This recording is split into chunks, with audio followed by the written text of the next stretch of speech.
Operation theatre ಮುಂದೆ ಪೃಥ್ವಿ ಮೌನವಾಗಿ ಕುಳಿತಿದ್ದಳು. ಆದರೆ ಅವಳ ಮನಸ್ಸಿನಲ್ಲಿ ಜ್ವಾಲಾಮುಖಿ ಉರಿಯುತ್ತಿತ್ತು. ವಿಹಾನ್ ಬಾರಿಸಿದ ಏಟಿನಿಂದ ಕೆನ್ನೆ ಕೆಂಪಗಾಗಿದ್ದರೆ ಅವನು ಆಡಿದ ಮಾತುಗಳಿಂದ ಅವಳ ಆತ್ಮಗೌರವ ಸುಟ್ಟು ಬೂದಿಯಾಗಿತ್ತು. ಮರುದಿನ ಬೆಳಗ್ಗೆ 9 ಗಂಟೆ. ವಿಹಾನ್ ತನ್ನ ಕ್ಯಾಬಿನ್ನಲ್ಲಿ ಕುಳಿತು ಫೈಲ್ ನೋಡುತ್ತಿದ್ದರೂ ಅವನ ಗಮನವೆಲ್ಲ ಬಾಗಿಲಿನ ಕಡೆ ಇತ್ತು. ಅವಳು ಬರಲ್ಲ, ಖಂಡಿತ ಬರಲ್ಲ, ಅಷ್ಟೊಂದು ಹೊಡೆದ ಮೇಲೆ ಯಾವ ಹುಡುಗಿನೂ ಬರಲ್ಲ ಎಂದು ತನ್ನಲ್ಲೇ ಅಂದುಕೊಳ್ಳುತ್ತಿದ್ದಾಗಲೇ ಋತ್ವಿನ್ ಕ್ಯಾಬಿನ್ ಒಳಗೆ ಬಂದಳು. ಅವಳ ಮುಖದಲ್ಲಿ ಹತಾಶೆ ಇರಲಿಲ್ಲ, ಬದಲಾಗಿ ಒಂದು ವಿಚಿತ್ರವಾದ ಕಠೋರತೆ ಇತ್ತು. ಅವಳನ್ನು ನೋಡಿ ವಿಹಾನ್ಗೆ ಒಳಗೊಳಗೆ ಅಳುಕು ಶುರುವಾಯಿತು. ಆದರೆ ಬಾಸ್ ಕತ್ತು ತೋರಿಸಲು ಹೋಗಿ, ಓಹೋ ಬಂದ್ಯಾ, ಅಣ್ಣನ ಹತ್ತಿರ ಕಂಪ್ಲೇಂಟ್ ಮಾಡಿ ನನ್ನ ಕೆಲಸ ತೆಗಿಸೋಕೆ ಆಗಲಿಲ್ಲ ಅಂತ ವಾಪಸ್ ಬಂದಿದ್ದೀಯಾ ಎಂದು ವ್ಯಂಗ್ಯವಾಗಿ ನಕ್ಕ. ಋತ್ವಿ ಅವನ ಹತ್ತಿರ ಬಂದು ಒಂದು ಕವರನ್ನು ಟೇಬಲ್ ಮೇಲೆ ಇಡುತ್ತಾಳೆ. ಇದೇನು, ರೆಸಿಗ್ನೇಷನ್ ಲೆಟರ್ ಪ್ರಿಂಟ್ ಹಾಕಿಸಿಕೊಂಡು ಬಂದಿದ್ದೀಯಾ ಎಂದ ವಿಹಾನ್. ಇಲ್ಲ ಸರ್, ಇದು ನೀವು ಕೊಟ್ಟ 5 ಲಕ್ಷ ರೂಪಾಯಿ ಎಂದು ಋತ್ವಿ ಖಡಕ್ಕಾಗಿ ಹೇಳಿದಳು. ವಿಹಾನ್ ಶಾಕ್ ಆದ. ದುಡ್ಡು ನಿನಗೆ ಎಲ್ಲಿಂದ ಬಂತು ಇಷ್ಟೊಂದು ಬೇಗ? ಋತ್ವಿ ನಗುತ್ತಾ ಹೇಳಿದಳು. ನಿಮಗೆ ಅದರ ಚಿಂತೆ ಬೇಕಿಲ್ಲ, ಎಲ್ಲಿಂದಾನೋ ತಂದೆ. ನಿಮ್ಮಂಥವರಿಂದ ದುಡ್ಡು ತಗೊಂಡು ಪ್ರತಿ ನಿಮಿಷ ಸಾಯೋದಕ್ಕಿಂತ ಪ್ರೀತಿ ತೋರಿಸೋ ನನ್ನ ಗೆಳೆಯನ ಹತ್ತಿರ ಕೇಳೋದು ಲೇಸು ಅಂತ ಅನ್ನಿಸ್ತು. ಅವಳ ಬಾಲ್ಯದ ಗೆಳೆಯ ಅನಿಕೇತ್ ಹತ್ತಿರ ತಗೊಂಡು ಬಂದಿರುತ್ತಾಳೆ. ಯಾವತ್ತೂ ಫ್ರೆಂಡ್ಶಿಪ್ ಮುಂದೆ ದುಡ್ಡು ಬರಬಾರ್ದು ಅಂತ ಋತ್ವಿ ಅವಳಿಗೆ ಎಷ್ಟೇ ಕಷ್ಟ ಇದ್ದರೂ ಅನಿ ಹತ್ತಿರ ದುಡ್ಡು ತಗೊಂಡಿರಲ್ಲ. ಅವನು ಎಷ್ಟು ಒತ್ತಾಯ ಮಾಡಿದರೂ ಅವಳು ಅವನಿಂದ ಸ್ನೇಹ ಅಷ್ಟೇ ಬಯಸುತ್ತಿದ್ದಳು. ಆದರೆ ಇವತ್ತು ಅವಳ ಆತ್ಮಸಾಕ್ಷಿಗೆ ವಿರುದ್ಧವಾಗಿ ನಡೆದುಕೊಂಡು ಮೊದಲ ಬಾರಿಗೆ ದುಡ್ಡು ಬೇಕು ಎಂದ ಕ್ಷಣ ಅನಿಕೇತ್ ಖುಷಿಯಿಂದಲೇ ಸೆಕೆಂಡ್ ಅಲ್ಲೇ ಅವಳಿಗೆ ದುಡ್ಡು ಕಳುಹಿಸಿರುತ್ತಾನೆ. ಇಗೋ ನೋಡಿ ವಿಹಾನ್ ರಾಯ್, ಇಂದಿಗೆ ನಿಮ್ಮ ಸಾಲ ತೀರಿದೆ. ಈಗ ನಾವು ಬಾಸ್ ಮತ್ತು ಎಂಪ್ಲಾಯ್ ಮಾತ್ರ. ಕೆಲಸದ ವಿಷಯ ಬಿಟ್ಟು ಬೇರೆ ಏನಾದರೂ ಮಾತಾಡಿದರೆ ಅಥವಾ ನನ್ನ ಮೇಲೆ ಕೈ ಮಾಡಿದರೆ ಪರಿಣಾಮ ನೆಟ್ಟಗೆ ಇರಲ್ಲ ಅಂದು ಅವನ ಮುಖ ನೋಡುತ್ತಾಳೆ. ವಿಹಾನ್ಗೆ ಸೋಲಾದ ಅನುಭವವಾಯಿತು. ಆದರೂ ಅವನ ಗತ್ತು ಬಿಡದೆ ಅವಳ ಸನಿಹ ಬಂದು ಅವಳ ಕಣ್ಣಲ್ಲಿ ಕಣ್ಣಿಟ್ಟು, ಹಾಗಾದರೆ ನಿನಗೆ ಅವನು 5 ಲಕ್ಷ ಕೊಟ್ಟಿದ್ದಾನೆ ಅಂದರೆ ಅವನಿಗೆ ನಿನ್ನ ಕಡೆಯಿಂದ ಏನಾದರೂ ಕೊಟ್ಟಿರಬೇಕಲ್ಲ? ಕಿಸ್ ಮಾಡಿದ ಅಥವಾ ಅವನ ಜೊತೆನೇ ಒಂದು ನೈಟ್ ಸ್ಪೆಂಡ್ ಮಾಡ್ದ? ಮೊದಲೇ ಹೇಳಿದರೆ ನನ್ನ ಜೊತೆನೇ ಇದ್ದರೆ ನಾನೇ ನಿನ್ನ ಸಾಲ ಎಲ್ಲ ಮನ್ನಾ ಮಾಡ್ತಿದ್ನಾ ಎಂದು ಹೇಳುತ್ತಾನೆ. ಋತ್ವಿ ಮುಖ ಕೋಪಕ್ಕೆ ಕೆಂಪಾಗಿ ಅವಳ ಶಕ್ತಿಯೆಲ್ಲ ಒಟ್ಟುಗೂಡಿಸಿ ವಿಹಾನ್ ಕಪಾಳಕ್ಕೆ ಬೀಸಿ ಹೊಡೆಯುತ್ತಾಳೆ. ಥೂ, ನಾಚಿಕೆ ಆಗಬೇಕು ನಿನಗೆ. ಒಂದು ಹುಡುಗಿ ಅಸಹಾಯಕತೆ ಯೂಸ್ ಮಾಡಿಕೊಂಡು ಹೀಗೆಲ್ಲ ಮಾತನಾಡ್ತಿದ್ಯಲ್ಲ, ನಾಚಿಕೆ ಆಗಲ್ವ ನಿನಗೆ? ನಿನ್ನ ತಾಯಿಯ ಬಳಿ ಹೋಗಿ ಹೀಗೆಲ್ಲ ಮಾತಾಡು ಅಂತ ಮತ್ತೊಂದು ಅವನ ಕೆನ್ನೆಗೆ ಬಾರಿಸುತ್ತಾಳೆ. ವಿಹಾನ್ ಕೋಪದಿಂದ, ಏನೇ ನನಗೆ ಹೊಡಿತೀಯಾ? ನಾಚಿಕೆ ನಿನಗಾಗಬೇಕು ಕಣೆ. ಹಾಸ್ಪಿಟಲಲ್ಲಿ ನನ್ನ ಅಣ್ಣನನ್ನು ಬುಟ್ಟಿಗೆ ಹಾಕಿಕೊಂಡು ನುಲಿತಾ ಮಾತಾಡ್ತಿದ್ದೀಯಲ್ಲ, ನಿನಗೆ ಆಗಬೇಕು ನಾಚಿಕೆ. ನಿನ್ನಿಂದ ಮೊದಲ ಬಾರಿ ನನ್ನ ಅಣ್ಣ ನನ್ನ ಜೊತೆ ಹಾಗೆ ನಡ್ಕೊಂಡ ಅಂತ ಅವಳು ಹೊಡೆದ ಕೈ ತಿರುಚಿ ಹಿಡಿಯುತ್ತಾನೆ. ಅವಳು ನೋವಿಗೆ, ಬಿಡೋ ನನ್ನ ರಾಕ್ಷಸ, ನನ್ನ ಬಗ್ಗೆ ನನಗೆ ಗೊತ್ತು. ನೀನು ಏನೇನೋ ಹೇಳಿದ ತಕ್ಷಣ ನಾನು ಕುಗ್ಗಲ್ಲ. 5 ಲಕ್ಷ ಕೊಟ್ಟಿದ್ದೀನಲ್ಲ, ನಾನು ರಿಸೈನ್ ಮಾಡ್ತಿದ್ದೀನಿ. ನಿನ್ನಂಥ ನೀಚ ಹತ್ತಿರ ನಾನು ಕೆಲಸ ಮಾಡಲ್ಲ ಅಂದು ಅವಳ ಕೈಯನ್ನು ಬಿಡಿಸಿಕೊಳ್ಳಲು ಪ್ರಯತ್ನ ಮಾಡುತ್ತಾಳೆ. ಅವನು ಹಿಡಿದ ಹಿಡಿತಕ್ಕೆ ಅವಳ ಕೈ ನಲುಗಿ ಹೋಗಿತ್ತು. ಕೈಯಲ್ಲಿ ಹಾಕಿಕೊಂಡ ಗಾಜಿನ ಬಳೆ ಒಡೆದು ರಕ್ತ ಸುರಿಯಲು ಸ್ಟಾರ್ಟ್ ಆಯಿತು. ಅದನ್ನು ವಿಹಾನ್ ಅಬ್ಸರ್ವ್ ಮಾಡಿರಲ್ಲ. ಕೈಯೆಲ್ಲ ಏನೋ ಅಂಟಿದಂತೆ ಆಗಿ ನೋಡಿದವನಿಗೆ ಅವಳ ಕೈಯಲ್ಲಿ ರಕ್ತ ಬರೋದು ನೋಡಿ ಅವಳ ಕೈ ಬಿಟ್ಟು ಟಿಶ್ಯೂ ಪೇಪರ್ ಎಸೆದ ಅವಳಿಗೆ. ಅದನ್ನು ಮುಟ್ಟು ಕೂಡ ನೋಡದೆ, ಈಗಲೇ ನನ್ನ ರಿಸೈನ್ ಅಕ್ಸೆಪ್ಟ್ ಮಾಡಿ ಅಂತ ಅವನ ಮುಖ ನೋಡುತ್ತಾಳೆ. ವಿಹಾನ್ ಅವಳ ಮುಖ ನೋಡಿದನು. ಕೈ ನೋವಿಗೆ ಅವಳ ಮುಖ ಪೂರ್ತಿ ಅಳುವಿಗೆ ಕೆಂಪಾಗಿತ್ತು. ಅವಳ ತುಟಿ ಅದುರುತ್ತಿತ್ತು. ಆದರೆ ಅವಳ ಕಣ್ಣಲ್ಲಿ ಅದೇ ತೀಕ್ಷ್ಣತೆ ಇತ್ತು. ಏನೇ ಬಂದರೂ ಎದುರಿಸುವೆ ಅನ್ನೋ ನೋಟ ಇತ್ತು. ಅದನ್ನು ನೋಡಿದ ವಿಹಾನ್, ಮೇಡಮ್ ಅವರಿಗೆ ಆಫೀಸ್ಗೆ ಜಾಯಿನ್ ಆಗಬೇಕಾದ್ರೆ ಅಗ್ರಿಮೆಂಟ್ ಮಾಡಿಸ್ಕೊಂಡಿದ್ದು ನೆನಪಿಲ್ಲ ಅಂದಂತಿದೆ. 1 ವರ್ಷ ಆದರೂ ಇಲ್ಲಿ ಕೆಲಸ ಮಾಡಬೇಕು, ಇಲ್ಲ ಅಂದರೆ 1 ಕೋಟಿ ನಷ್ಟ ತುಂಬಿ ಕೊಡಬೇಕು ಅಂತ ಓದಿಲ್ವಾ ನೀನು ಅಂತ ಹೇಳ್ತಾನೆ. ಯಾಕೆ ಭಯನಾ ನನ್ನ ಜೊತೆ ಕೆಲಸ ಮಾಡೋಕೆ ಅಂತ ವ್ಯಂಗ್ಯ ಮಾಡ್ತಾನೆ. ಋತ್ವಿಗೆ ಎಲ್ಲ ಗೊತ್ತಿರುತ್ತೆ, ಆದರೆ ತನ್ನ ಸ್ವಾಭಿಮಾನ ಬಿಟ್ಟು ಅಲ್ಲಿ ಕೆಲಸ ಮಾಡೋಕೆ ಇಷ್ಟ ಆಗಲ್ಲ. ಭಯನಾ? ಅದು ನಿನ್ನ ಕಂಡ್ರೆ ಭಯದ ಪ್ರಶ್ನೆ ಅಲ್ಲ. ನಿನ್ನಂಥ ನೀಚನ ಜೊತೆ ಕೆಲಸ ಮಾಡೋಕೆ ನನಗೆ ಇಷ್ಟ ಇಲ್ಲ. ಎಂಥ ಅಣ್ಣನಿಗೆ ಎಂಥ ತಮ್ಮ. ಅಂತ ಅವನಿಗೆ ಕೇಳಿಸುವಂತೆ ಜೋರಾಗಿಯೇ ಹೇಳುತ್ತಾಳೆ. ಅದಕ್ಕೆಲ್ಲ ತಲೆ ಕೆಡಿಸಿಕೊಳ್ಳದೆ ವಿಹಾನ್, ಓ ಹೌದಾ, ಹಾಗಾದ್ರೆ ಇಲ್ಲೇ ಕೆಲಸ ಮಾಡು, ನೀನು ಪ್ರೂವ್ ಮಾಡ್ಕೊ, ಇಲ್ಲ 1 ಕೋಟಿ ಕೊಟ್ಟು ಹೋಗ್ತಾ ಇರು, ಇಲ್ಲಿ ಕೆಲಸ ಮಾಡಲು ಎಷ್ಟೋ ಜನ ಕಾಯ್ತಾ ಇರ್ತಾರೆ ಅಂತ ವ್ಯಂಗ್ಯವಾಗಿ ನಗುತ್ತಾನೆ. ಹಾಗಾದ್ರೆ ಅವ್ರನ್ನ ಕರೆಸಿ ಕೆಲಸ ಮಾಡಿಸಲು, ಈಗೇನು ಇಲ್ಲಿ ಕೆಲಸ ಮಾಡಬೇಕಾ, ಮಾಡ್ತೀನಿ, 1 ವರ್ಷ ಅಲ್ವಾ, ಅದೇನು ಮಾಡ್ತೀಯೋ ಮಾಡ್ಕೊ, ನಿಂಗೆ ಹೆದರೋ ಮಾತೇ ಇಲ್ಲ ಅಂತ ಅವನ ಮುಖ ನೋಡುತ್ತಾಳೆ. ಹೌದೇನೆ ಋತ್ವಿ, ಹಾಗಾದ್ರೆ ಇನ್ಮೇಲೆ ನನ್ನ ಕೋಪ ನನ್ನ ಕಾಟ ಫೇಸ್ ಮಾಡೋಕೆ ರೆಡಿಯಾಗಿರೋ, ಹೋಗು, ನಿನ್ನ ಬ್ಯಾಗ್ ಎತ್ಕೊಂಡು ಬಾ, ಸೈಟ್ ವಿಸಿಟಿಂಗ್ ಇದೆ ಅಂತ ಹೇಳ್ತಾನೆ. ಅವಳು ಅಲ್ಲಿಂದ ಹೋಗುತ್ತಾಳೆ. ಇಬ್ಬರು ಸೈಟ್ ವಿಸಿಟಿಂಗ್ ಹೋಗುತ್ತಾರೆ. ಕಾರಲ್ಲಿ ಇಬ್ಬರ ಮೌನದಿಂದ ಕೂಡಿರುತ್ತೆ. ವಿಹಾನ್ ಒಂದು ಮೆಲೋಡಿ ಲವ್ ಸಾಂಗ್ ಹಾಕ್ತಾನೆ. ಅವಳು ವಿಂಡೋ ಕಡೆ ಮುಖ ಮಾಡಿ ಕೂತಿರುತ್ತಾಳೆ. ಇಬ್ಬರ ಮಧ್ಯೆ ಮೌನ. ಕನ್ಸ್ಟ್ರಕ್ಷನ್ ಜಾಗದಲ್ಲಿ ಟೈಮ್ ಆಗೋಗುತ್ತೆ. ಸಂಜೆ 7 ಗಂಟೆ ಆಗಿರುತ್ತೆ.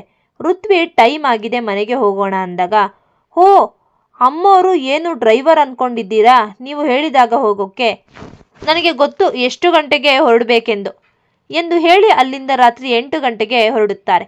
ಋತ್ವಿ ಪದೇ ಪದೇ ವಾಚ್ ನೋಡಿಕೊಳ್ಳುತ್ತಾ ಇರುವಾಗ ಅವನು ಅದನ್ನು ನೋಡಿದರೂ ನೋಡದ ಹಾಗೆ ಒಂದು ಹೈಫೈ ಕ್ಲಬ್ ಕಮ್ ಬಾರ್ ಮುಂದೆ ನಿಲ್ಲಿಸುತ್ತಾನೆ.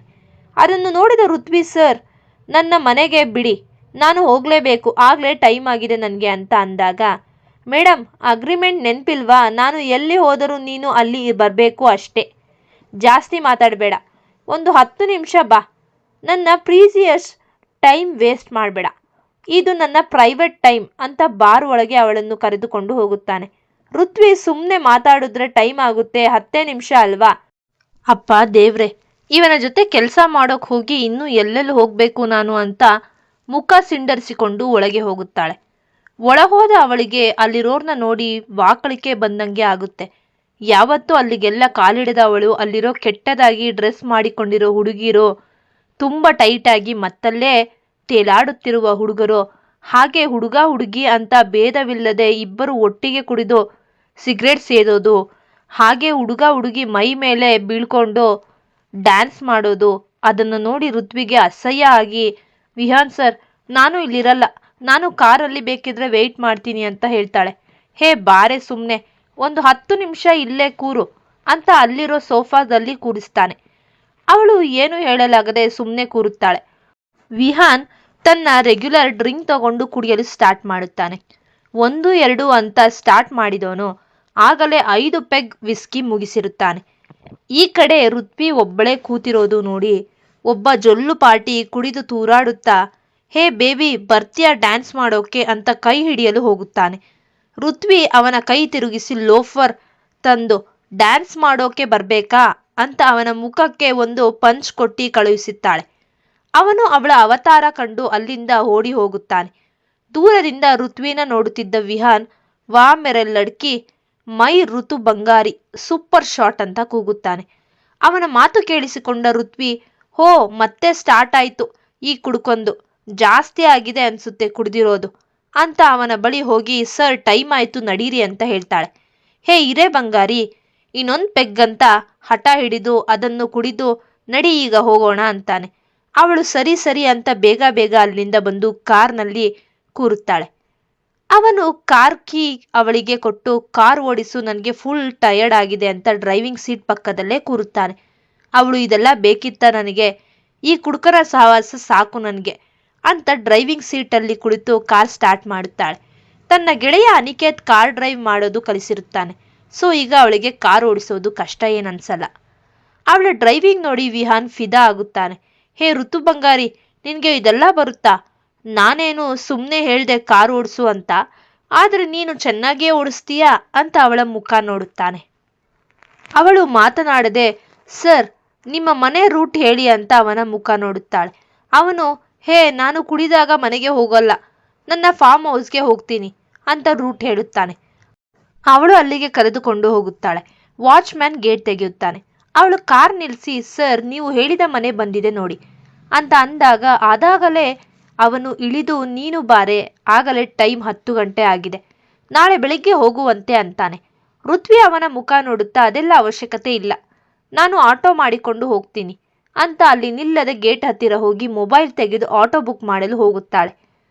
ಅದು ಸಿಟಿಯಿಂದ ದೂರ ಇದ್ದ ಫಾರ್ಮ್ ಹೌಸ್ ಆಗಿದ್ದ ಕಾರಣ ಯಾವುದೇ ಆಟೋ ಈ ಟೈಮಲ್ಲಿ ಬುಕ್ ಆಗೋಲ್ಲ. ಸೆಕ್ಯೂರಿಟಿ ಕೂಡ ಮೇಡಮ್ ಈ ಟೈಮಲ್ಲಿ ಆಟೋ ಸಿಗಲ್ಲ ನಿಮಗೆ, ಸರ್ ಹೇಳಿದ ಹಾಗೆ ಇಲ್ಲೇ ಇದ್ದು ಹೋಗಿ, ಇಷ್ಟೊತ್ತಲ್ಲಿ ಹೋಗೋದು ಸರಿ ಇಲ್ಲ ಮೇಡಮ್ ಅಂದಾಗ ಅವಳು ಸ್ವಲ್ಪ ಹೊತ್ತು ಯೋಚಿಸಿ ಸರಿ ಅಂತ ಮನೆಗೆ ಕಾಲ್ ಮಾಡಿ ಕೆಲಸದ ಮೇಲೆ ಹೊರಗೆ ಬಂದಿರೋದು ಹಾಗೆ ಲೇಟ್ ಆಗಿರೋ ಬಗ್ಗೆ ಹೇಳಿ ನಾನು ಸೇಫ್ ಆಗಿದ್ದೀನಿ, ಬೆಳಿಗ್ಗೆ ಮನೆಗೆ ಬರ್ತೀನಿ ಅಂತ ಹೇಳಿ ತಾಯಿಯ ಜೊತೆ ತಂದೆಯ ಬಗ್ಗೆ ವಿಚಾರಿಸಿ ಫೋನ್ ಕಟ್ ಮಾಡುತ್ತಾಳೆ. ಆಗಲೇ ವಿಹಾನ್ ಒಳ ಹೋಗಿ ಸೋಫಾ ಮೇಲೆ ಬಿದ್ದಿರುತ್ತಾನೆ. ಅವಳು ಮನೆ ಒಳಗೆ ಹೋಗಿ ನಾನು ಇಲ್ಲೇ ಇರ್ತೀನಿ, ನನ್ನ ರೂಮ್ ಯಾವುದು ಹೇಳಿ ಅಂದಾಗ ಓ ಋತು ಬಂಗಾರಿ ಇಲ್ಲೇ ಇರ್ತೀಯಾ, ಒಳ್ಳೇದು, ನಿನಗೆ ಯಾವ ರೂಮ್ ಬೇಕೋ ಅದು ತಗೋ ಅಂತ ಹೇಳಿ ಅವಳ ಹತ್ತಿರ ತೂರಾಡುತ್ತಾ ಬಂದು ನನಗೆ ತುಂಬ ಹೊಟ್ಟೆ ಹಸ್ತಿದೆ ಅಂತ ಮಗು ಥರ ಮುಖ ಮಾಡಿಕೊಳ್ಳುತ್ತಾನೆ. ಅವಳು ಯಾಕೋ ಇಲ್ಲ ಅನ್ನಲಾಗದೆ ಬೆಳಿಗ್ಗೆ ಅವನು ಎಷ್ಟೆಲ್ಲ ಅವಮಾನಿಸಿದರೂ ಊಟದ ವಿಷಯದಲ್ಲಿ ಅವಳು ಮನಸ್ಸಿಗೆ ತೆಗೆದುಕೊಳ್ಳದೆ ಸರಿ ಏನಾದರೂ ಮಾಡ್ಕೊಂಡು ಬರ್ತೀನಿ ಅಂತ ಕಿಚನ್ ಎಲ್ಲಿದೆ ಅಂತ ಕೇಳ್ತಾಳೆ. ಅವನು ತೋರಿಸಿದ ಕಡೆ ಹೋಗಿ ಅಲ್ಲಿ ಇದ್ದ ಐಟಮ್ಸ್ ಯೂಸ್ ಮಾಡಿ ಅನ್ನ, ರಸಂ, ಆಮ್ಲೆಟ್ ಎಲ್ಲ ಪಟಪಟ ಅಂತ ಮಾಡಿ ಅವನಿಗೆ ಊಟಕ್ಕೆ ಬಡಿಸುತ್ತಾಳೆ. ಅವಳ ಊಟ ಸವಿದ ವಿಹಾನ್ ಫಿದಾ ಆಗಿ ವಾವ್ ಏನು ಟೇಸ್ಟಿಯಾಗಿ ಮಾಡಿದ್ದೀಯಾ ಚಿನ್ನ, ನಿನ್ನ ಮುಖದ ಹಾಗೆ ನಿನ್ನ ಊಟ ಕೂಡ ಚೆನ್ನ ಅನಿಸುತ್ತೆ, ನೀನು ಊಟ ಮಾಡು ಅಂತ ಹೇಳಿದಾಗ ಅವಳು ಬೇಡ ನನಗೆ ಅಂತ ಅಂದಾಗ ಅವನು ಹಠ ಮಾಡಿ ಅವಳನ್ನು ಊಟಕ್ಕೆ ಕೂರಿಸಿ ಒಂದು ತುತ್ತು ಅವನು ತಿನ್ನುತ್ತಿದ್ದ ಅನ್ನವನ್ನು ಅವಳ ಬಾಯಿಗೆ ಇಡುತ್ತಾನೆ. ಅವಳು ಏನು ಮಾತನಾಡದೆ ತಿನ್ನುತ್ತಾಳೆ. ಕುಡಿದಾಗ ರೊಮ್ಯಾಂಟಿಕ್ ಹೀರೋ ಇವನು, ಕುಡಿದೇ ಇದ್ದಾಗ ವಿಲ್ಲನ್, ಯಪ್ಪ ಈ ಮನುಷ್ಯನನ್ನು ಮದುವೆ ಆಗೋ ಹುಡುಗಿ ಬಾಳು ಅಷ್ಟೇ ಅಂತ ಬೇಗ ಬೇಗ ಊಟ ಮಾಡಿ ಋತ್ವಿ ತನ್ನ ರೂಮ್ಗೆ ಹೋಗುತ್ತಾಳೆ. ಈ ಕಡೆ ವಿಹಾನ್ ಅವಳನ್ನು ಹುಡುಕಿಕೊಂಡು ಬಂದು ಅವಳು ತನ್ನ ಡ್ರೆಸ್ ಎತ್ತಿಟ್ಟುಕೊಳ್ಳಬೇಕಾದರೆ ಹಿಂದೆಯಿಂದ ಬಂದು ಅವಳನ್ನು ಹಗ್ ಮಾಡಿ ಥ್ಯಾಂಕ್ ಯು ಋತು ಬಂಗಾರಿ, ನನ್ನ ಸೇಫ್ ಆಗಿ ಮನೆಗೆ ಕರ್ಕೊಂಡು ಬಂದು ಊಟ ಹಾಕಿದ್ದಕ್ಕೆ, ಹಾಗೆ ಇದೇ ಖುಷಿಗೆ 1-2 ಕಿಸಿ ಕೊಡೆ ಅಂತ ಕೆನ್ನೆ ತುಟಿ ತೋರಿಸುತ್ತಾನೆ. ಋತ್ವಿ ಅಯ್ಯೋ ಕರ್ಮ ಕಾಂಡ ಇವನದು, ಮಾತು ಎತ್ತಿದ್ರೆ ಕಿಸ್ ಕೇಳುತ್ತಾನೆ, ಮಾಡ್ತೀನಿ ಇವನಿಗೆ ಇವತ್ತು ಅಂತ ಅವನ ಕೆನ್ನೆಗೆ ಜೋರಾಗಿ ಕಚ್ಚಿ ತುಟಿಗೆ ಮೂಗಿಗೆ ಕೈಯಲ್ಲಿ ಒಂದು ಗುದ್ದುತ್ತಾಳೆ. ವಿಹಾನ್ ಅಯ್ಯೋ ಅಮ್ಮ ರಕ್ತ ಹೀರೋ ಪಿಶಾಚಿ ನಮ್ಮ ಮನೆಗೆ ಬಂದಿದೆ ಅಂತ ಅವಳನ್ನ ತಬ್ಬಿಕೊಂಡು ಅವಳ ಸಮೇತ ಬೆಡ್ ಮೇಲೆ ಬೀಳುತ್ತಾನೆ. ಈ ಕತೆ ನಿಮಗೆ ಇಷ್ಟವಾದಲ್ಲಿ ಕಥೆಯನ್ನು ವೀಕ್ಷಿಸುವ ಮುನ್ನ ಸಬ್ಸ್ಕ್ರೈಬ್ ಮಾಡಿ, ನಂತರ ಕಥೆಯನ್ನು ವೀಕ್ಷಿಸಿ ನಮಗೆ ಪ್ರೋತ್ಸಾಹಿಸಿ, ಲೈಕ್ ಮಾಡಿ ಮತ್ತು ಕಮೆಂಟ್ ಮಾಡಿ. ಧನ್ಯವಾದಗಳು.